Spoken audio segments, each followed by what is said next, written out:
తెలంగాణలో బతుకమ్మ మీద చాలా పెద్దగా ఎత్తున కుట్ర జరుగుతుంది. కాంగ్రెస్ ప్రభుత్వం బతుకమ్మ పండుగను నిర్వీర్యం చేసే పనిలో ఉందంటూ బీఆర్ఎస్ నేతలు అయితే ఇటు బీఆర్ఎస్ నేతలతో పాటు అటు ఉద్యమకారులు కూడా చాలా పెద్ద ఎత్తున ఏదైతే గుంతైతే వినిపిస్తున్నారు. ప్రస్తుతం మనతో పాటు మణికొండకు చెందిన ఒక కార్యకర్తను అయితే ఉన్నది, మాట్లాడించే ప్రయత్నం చేద్దాం.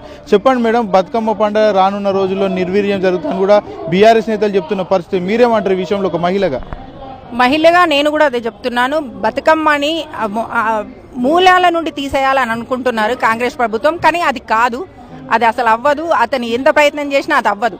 ఎందుకంటే ప్రతి మహిళలకి గుండెల్లో నిలిచిపోయిన రూపం ఈ తెలంగాణ తల్లి. ఇప్పుడు ఇవాళ ఏదో వచ్చి ఏదో బేదరాలుగా పేద మహిళగా చూపించినంత మాత్రాన మహిళలు ఒప్పుకోరు, ఎవ్వరు కూడా దాన్ని అంగీకరించరు.